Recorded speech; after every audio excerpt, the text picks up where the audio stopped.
Aujourd'hui, on va voir ensemble comment tu vas pouvoir créer ce type de carte qui se stack en haut de l'écran lorsque tu scrolles sur le site internet. Et lorsque tu atteins la dernière carte, eh bien, tu reprends ta navigation normalement comme tu as l'habitude de le faire. Donc, comme tu peux le voir, juste ici, j'ai les 4 éléments que je vais stacker. Donc ici, pour l'exemple, on va faire des cartes. Donc c'est celles que tu peux voir ici, les 4 différentes. Et en dessous, on doit ajouter des éléments pour pouvoir donner de la longueur à la page et continuer de scroller pour pouvoir voir l'animation à 100%. Une fois que tu as créé tes 4 éléments, tu vas tout simplement aller les sélectionner et tu vas pouvoir les ajouter dans un stack. Donc pour ça, tu vas les sélectionner, tu vas faire clic droit, et si ce n'est pas déjà fait, on va les ajouter dans un stack. La direction est en verticale, donc ça, on ne va pas la toucher, et on va donner un petit peu de gap entre les éléments. Donc ici, pour l'exemple, on va mettre par exemple 60. On va ensuite se rendre sur chacun des éléments, on va pouvoir aller modifier la position en sticky, et on va pouvoir dire par exemple pour la première carte, eh bien, tu te stacks juste ici à 70 pixels du haut de l'écran. Et donc tu peux voir que si on prévisualise, eh bien, la carte s'arrêtera à 70 pixels du haut de l'écran. Ce qu'on va faire maintenant, c'est qu'on va aller se rendre sur la seconde carte, on va la passer également en sticky et on va lui mettre 110. On va répéter l'opération pour la troisième carte, donc on va la passer en sticky et on va lui mettre 150. On va se rendre directement sur la quatrième carte. On va la passer également en sticky et on va la bloquer à 190 pixels du haut de l'écran. Ce que tu peux voir maintenant si on prévisualise, eh bien, c'est que les cartes se stackent correctement. Ce que tu peux voir également, c'est que si on agrandit la taille d'écran, eh bien, les cartes s'agrandissent également.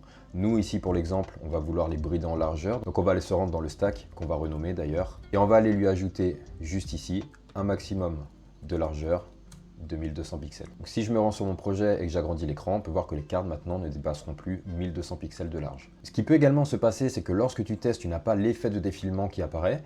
C'est tout simplement parce que tu as un élément parent qui a un overflow hidden. Il faut obligatoirement que tu le mettes en visible ou en clip. Je te montre pour l'exemple. Si je prends la section parent où on a stacké nos éléments, que je la passe en overflow hidden, tu peux voir directement qu'il n'y a rien qui se passe lorsque je vais scroller. Donc si je la repasse par contre en clip ou en visible, que je retourne tester le projet, eh bien on peut voir que l'animation se déroule correctement. Ce qu'on va ajouter également, c'est un petit effet pour une animation un petit peu plus premium. Donc ce qu'on va faire, c'est qu'on va se rendre directement dans la première carte, on va aller dans Effect, on va aller dans Scroll, et tu vas te rendre dans Scroll Transform, juste ici. Tu vas cliquer sur l'animation, on va dire que de base, l'animation commence avec une opacité de 1 et une taille également de 1. On va lui dire par contre qu'en effet final, eh bien on veut que cette carte soit un petit peu plus petite, ok? Donc pour ça, on va aller modifier la valeur et on va mettre par exemple 0,80. Donc maintenant, si je teste, on peut voir que plus je scrolle, eh bien plus la carte rapetit. Plutôt que de recréer l'animation à chaque fois, on va aller directement faire un clic droit, copie, on va se rendre sur les autres cartes. Et avec un clic droit sur Effect, on va pouvoir coller l'animation. On va aller modifier la valeur de sortie. Donc au lieu de 0,80, on va lui mettre par exemple 0,85. On va se rendre sur la troisième carte, on va répéter l'opération. Donc on va pouvoir aller coller l'animation juste ici. On va aller modifier la taille de sortie. Donc on va mettre 0,90 et on va laisser la quatrième carte sans animation. Donc tu peux voir que maintenant, si on prévisualise, eh bien au scroll, on a bien cet effet de profondeur qui se crée lorsque tu scrolles sur le site internet. Si tu veux récupérer le projet, tu peux le récupérer gratuitement sur le site internet, je te mets le lien en description. Et si jamais ce genre de vidéo t'a plu, n'hésite pas à t'abonner, on se retrouve très bientôt. Ciao ciao.